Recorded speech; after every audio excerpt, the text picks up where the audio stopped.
Y'all, I am a person that loves to keep the peace until you take me there. And I'm gonna tell you, this next incident that I'm about to tell y'all, oh my gosh, I gotta paint the picture. So this is when I was working at the Cracker Barrel in Norcross, Georgia. This Cracker Barrel is like no other Cracker Barrel. When I took over working at this Cracker Barrel, y'all, it was something kind of special. I was a retail manager and I worked with Cracker Barrel for 7.5 years and loved it. I ain't gonna even lie. Because if you've ever been to a Cracker Barrel, you know, a lot of people, I don't know, for some reason, they tend to think like Cracker Barrel can be like racist or something. And I'm gonna tell y'all, you wouldn't have thought that we're coming up into this particular Cracker Barrel. And why I'm gonna say is because it was so diversified with the type of people that worked in there. I'm gonna tell y'all, the first time I went to the store, y'all, let me just say this. The store was the hood. Ghetto. I don't know how it is now. Okay, because it went through a transformation while I was there. However, I'm gonna tell y'all, by the time I left there, it was moving in a good direction. However, I was at that store for 4 years and I often questioned, why do I still work here? Because I'm gonna tell y'all, anything that you think can possibly happen working in retail, it possibly happened there. Let me just say this, y'all. My patience and my ability to be a great retail manager was definitely tried at this store. I can honestly say I had 2 employees that I can honestly say I remember from this location that they just took me there. One of them, she was an aspiring R&B singer. Alright, y'all, I had to give this girl her evaluation. You know, there was this new manager that worked there, and it was a guy, and like a lot of them was crushing on him because they say he looked like Morris Chestnut. Just a sloppy version of Morris Chestnut. We're gonna say that, okay? When I gave her evaluation, she asked could she speak with me, you know, outside of that. And I was like, sure. However, as a manager, you never go into a meeting without a counterpart or, you know, with another manager witnessing what is about to go down. So I'm gonna just tell y'all this. You know, we get in there and, you know, she's trying to buck with me. And, you know, I sat there and I let her talk and hear her out. And, you know, she was like, you know, she failed her evaluation and, you know, why? You know, she feels like, you know, she should have passed and stuff. And, you know, she started breaking all this stuff down to me. So, y'all, I am that type of manager. I take mental notes. And I'm sitting there and I'm listening to her. And then when she finished, I asked her, well, can I speak now? And she said, I'm done. I was like, okay. I said, well, let's just break this all the way down. Let's talk about your dress code, since the dress code is part of the evaluation. Y'all, this girl, y'all know the little boy on Charlie Brown? You know, the one that, you know, the dirt always be following him around and, you know, kicked up dust behind him and stuff like that. Well, she was the girl version of him. And I'm not gonna say she smelled, it's just her uniform literally looked like that. She looked dirty. Ring around the collar was thick, and when I tell y'all, I broke it all the way down for her. Now, like I said, when she was talking, I didn't interrupt her or anything like that. She just was compelled to interrupt while I was talking, all right? And I was like, you know what, that's cool. I'm gonna let you, okay? However, you're gonna hear what I gotta say first. Yeah, I just believe that if you're gonna break it down for somebody, break it all the way down. And that's exactly what I did. I told her, you know, your uniform is supposed to be clean. This is a restaurant. Restaurant first, retail shop second. And you must come in here looking the part, which is part of it is clean, okay? However, you don't. Her shirt was never white, y'all. It was gray. And, you know, because the manager that she crushing on is sitting there next to me, okay, it's like all of a sudden now you're embarrassed. And he asked her, he was like, you can't wash your shirt in the sink, you know, and hang it up to dry in the shower, you know, if you don't have a washing machine to dry. Y'all, she tried it. She was like, Stephanie, I'm not like you. I don't have to come in here every day and, you know, have on makeup and I looked at her and I was like, you're right, you don't. However, I'm not asking you to come in here and look like me. I'm a manager. You're a retail sales associate.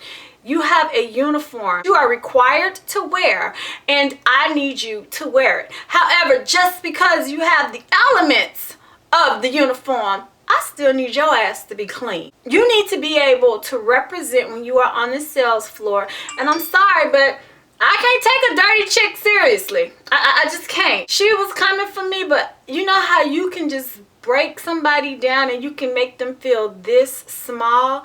Y'all, she called and she reported me to the home office. She said I was treating her unfair. I'm gonna just tell y'all, being a manager, I'm telling you, it is so important to have a paper trail, because the paper trail will save you in the long run.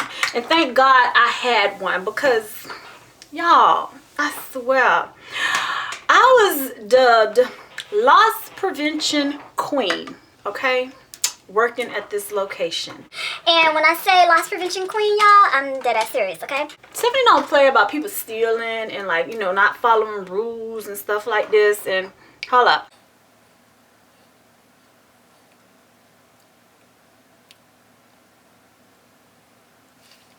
Okay, that was a nude lip liner by Jordana. And this is my Dazzle Glass lip gloss by MAC in sugar rimmed. I had these two cashiers in Cracker Barrel. They call customers guests.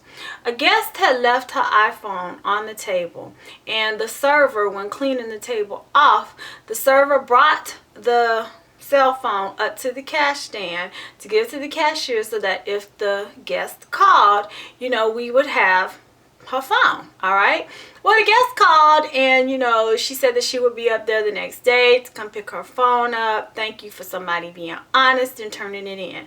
All right, well, when the guest came back to get their phone, it didn't go down like that. The phone went MIA. Another cashier snitched, and they told us who had the phone. All right, so I'm gonna make a long story short. This chick, I questioned her about it.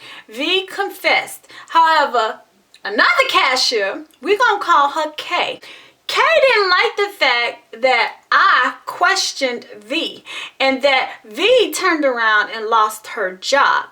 Now, of course, like I say, you follow protocol, right? And loss prevention did their job, tell what happened, and they told me to terminate her on the spot that day. So V done got fired, all right? And V been gone for like 2 days. Here come K.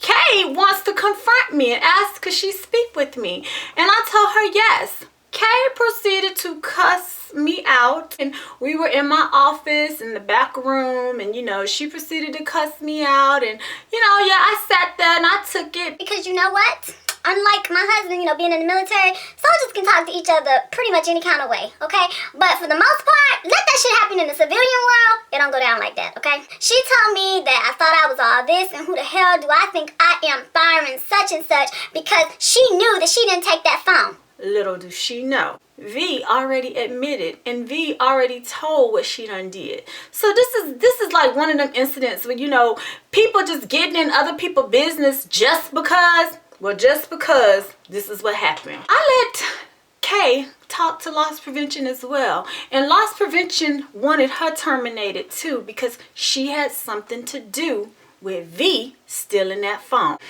Alright, so I dismissed her. And y'all, I had went back to my office. I'm thinking it's done and over with, right? I'll come back out of the back room because someone calls me up to the front at the cash stand at Cracker Barrel. I'll come out. Here come Kay. Kay see me in her like peripheral vision, and she's talking to the manager because he's gonna escort her out the door. Kay thinks she finna just come up on Stephanie and she just talking all of this shit. And you know, she just blah, blah, blah, blah, blah, blah, whoop your ass, and you know what? Y'all, I ain't gonna lie. I walked by her and I was like, okay, whatever, okay? I'm walking. Turned my back on her now. Kept on walking and proceeded to go to the cash stand where I was headed. Do y'all know this heifer charged for me? She charged like a bull. She charged at me, okay? I looked back and I was like, oh, she tried it. Y'all, I'm telling y'all, this was the one day I really had to show restraint, because this is the one time in my management career I wanted to whoop this chick's ass. I am not gonna lie, okay? Because if she would have got to me, y'all, when I walked past that front table, it was these big, heavy, crystal-like candle holders. I was about to bust her ass upside her head, because, yep, she was bigger than me in size, height, width, all of it, okay? However, I stayed classy, y'all. I kept walking, picked up the phone, answered the guest's request, put the phone back down, apologized to all the people that was in the line, because it was during lunchtime and Cracker Barrel is very busy during lunchtime. She proceeded to call me every bitch, slut, tramp, whatever you want to call it. That is what she proceeded to call me. Then after it took not one, not two, but 3 men to take this raging woman out the store, I walked back to the back room. I'm not gonna lie, y'all. When I called my district manager, it was nothing nice. She answered the phone and I'm like, you know What? I am really, really trying to keep my job. I'm like, however, these motherfuckers is going to make me lose my mind. y'all, 3 years. I think I had been there for 3.5 years. And this was like the cherry on the top. Oh my gosh. Somebody is like really coming for me. Like, this girl wanted to fight me, okay? I told my district manager at the time, I'm like, you just don't know. I would have bust her upside her head and then what? I would have lost my job because I'm defending myself? Nah, I'm like, y'all can have this shit. that was the day that I almost quit my job. I left work that day not to return for like maybe a couple of days. I went down to the magistrate's office to file a restraining order, and when I had the conversation with my DM like a couple of days later, you know, she was requesting that, you know, I come back to work. And y'all, it's not that I was scared, it's just that you just don't know how people be thinking, particularly when you're getting fired and it's during the holidays. And I just told her, I was like, this company just really is not worth my life. It's just not. I'm sorry. Some pancakes and biscuits and some trinkets and shit, it's just not that damn serious for me. And I'm like, you're asking me, and you've required and you've asked me to like make all these changes in this store, and y'all, I never had a problem of stepping up to the challenge, never. However, it just was at this point, it was like, it was time for me to think about me. And I told her that, you know, if you want me to come back, you gonna hire some security up in that mug. Y'all, the day I returned back to work, they had an armed officer in the damn stove, and yep, he knew who he was protecting and all of that. However, like, who has time for like all this dumb shit that chicks be trying to do, you know, acting the monkey and stuff. And then, you know, the funny thing about that lady, she was older, and she was always somebody, like when I would sit down with her and talk and stuff like that, she was like always that, like that praise cheerleader, you know, always telling you how fly you are, how pretty you are, how, you know, you dress and all of this. But then she was the #1 culprit that was trying to come for me when I turned my back. Y'all, moral of this story, don't be letting people try you. I don't care who the hell they are. Like I said, I've had people that don't even know me in clubs, car dealerships, and even at my place of employment. But best believe, a bitch not gonna try me in my house. That ain't gonna happen. Okay? Okay. I hope y'all enjoyed this story time, and I will see y'all in the next video. Goodbye.